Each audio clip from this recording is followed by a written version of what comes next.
বুঝাও তো বুঝাও অনেক আমাকে ভালোবাসে, সে আমাকে ছাড়া বুঝতেই পারে, মানে চায় না অন্য কিছু। জিততে না পারলেও তো আনন্দটা অনেক বেড়ে গেছে, যেমন ও হায়েস্ট উইকেট টেকার হয়েছে, আলহামদুলিল্লাহ। 26টা উইকেট নামের সঙ্গে একটা নির্দিষ্ট বিপিএলের সবচেয়ে বেশি উইকেট শরীফুল। বিপিএল ইতিহাসেই শরীফুলের নামটা এখন সবার আগে আসবে, একটা বিপিএলের সবচেয়ে বেশি উইকেট, কতটা স্বস্তির? হ্যাঁ আলহামদুলিল্লাহ, মোটামুটি ভালো লাগতেছে। বাট যদি আমরা চ্যাম্পিয়ন্স হতাম তাহলে আর বেশি ভালো লাগতো, বিকজ ফাইট করছি শুরু থেকে। তারপরে সবাই কিন্তু এই মানে চ্যাম্পিয়ন হওয়ার জন্য খেলে, সো সেখানে চ্যাম্পিয়ন না হতে পেরে খুবই একটু খারাপ লাগছে, আক্ষেপ লাগছে। আর নিজের বোলিংটা নিয়ে একটু শুনতে যাচ্ছি, যে আপনার সন্তান আপনার কোলে, সব মিলে এই যে ফ্যামিলি সাপোর্টের ব্যাপারটা নিয়ে একটু শুনতে। হ্যাঁ আলহামদুলিল্লাহ, খুব ভালো লাগতেছে যে ভালো বোলিং করছি। প্লাস বাবু অনেক আমাকে ভালোবাসে, সে আমাকে ছাড়া বুঝতেই পারে, মানে চায় না অন্য কিছু। হ্যাঁ ফ্যামিলি থেকে মার্শাল্লাহ সাপোর্ট, আমার ওয়াইফ আমার আব্বু আম্মা সবাই, আমার ভাই আসছেন, সবাই সাপোর্ট দেয়। Which is the world-class cable brand? Walton Cables, নিরাপদ আগামী সংযোগ।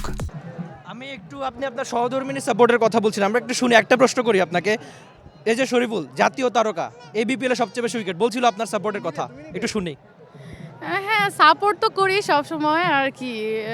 এবার তো জিততে না পারলেও তো আনন্দটা অনেক বেড়ে গেছে, যেমন ও হায়েস্ট উইকেট টেকার হয়েছে, আলহামদুলিল্লাহ। শরীফুল কিন্তু জাতীয় সম্পদ, একটু খেয়াল টেয়াল রাখবেন বেশি করে। হ্যাঁ খেয়াল রাখি। আচ্ছা আপনি কিছু বলবেন? হ্যালো, আচ্ছা বুঝাও তো বুঝাও। আচ্ছা আমি আরেকটা প্রশ্ন করতে চাই, যে এই বিপিএল আপনার বোলিংটা, আমি যদি বদলের কথা বলি, যে শুরু থেকে দেখছি অনেক বেশি সুইং পাচ্ছিলেন, কি প্ল্যানে আগাচ্ছিলেন? বিপিএল শুরুর আগে আমি কয়েকটা প্র্যাকটিস সেশন করেছিলাম, ওইখান থেকে ট্রাই করছিলাম যে ম্যাচেও সেমভাবে করার জন্য। সো আলহামদুলিল্লাহ এটা ম্যাচেও করতে পারছে, যে ভালো লাগছে। আচ্ছা থ্যাংক ইউ সো মাচ চাচ্চু, আপনার ইন্টারভিউ আমি নিব সামনে। শরীফুল ইসলাম আর তার ফ্যামিলি ছিল টি স্পোর্টসের সঙ্গে, জানিয়ে গেলেন যে নিজের বোলিংয়ের গল্প। তবে এমন হারের দিনেও শরীফুল জানিয়ে গেলেন যে ফ্যামিলি সাপোর্টের কথা। দিন শেষে প্রত্যেকেই তো ফ্যামিলি ম্যান হতে হয়।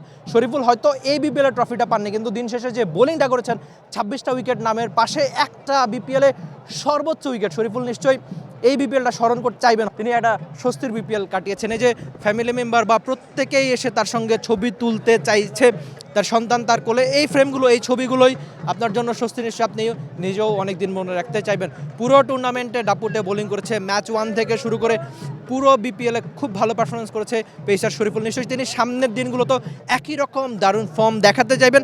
আপনি হয়তো 2022 বা 23 সালের দিকে যে শরীফুলকে দেখা গিয়েছে নতুন বল হাতে সুইংয়ে বা গতিতে যেভাবে অপোনেন্ট ব্যাটারদের কাবু করেছেন, সেই শরীফুলের দেখা নিশ্চয়ই সামনের দিনগুলোতে বাংলাদেশ জাতীয় দলের জার্সিতেও দেখা মিলবে। সময় হয়তো সেই কথায় বলবে। আপনি নিশ্চয়ই চাইবেনই যে শরীফুল ইসলাম অন্তত একই রকম পারফরমেন্স সামনেও করবেন। দেখা যাক মাঠের এই জনপ্রিয় শরীফুল সামনে কত দূর এগিয়ে যান। আপাতত শরীফুলের গল্প হলো, তার ফ্যামিলির গল্প হলো, সামনে শরীফুলের বোলিং বা রেকর্ডের গল্প আপনাদের জানানো হবে। Rifat Emil, T sports, Dhaka. For more updates, subscribe to our YouTube channel and click on the bell icon. Follow us on Facebook and Instagram. Download T Sports app to enjoy exciting games and highlights. Visit tsports.com.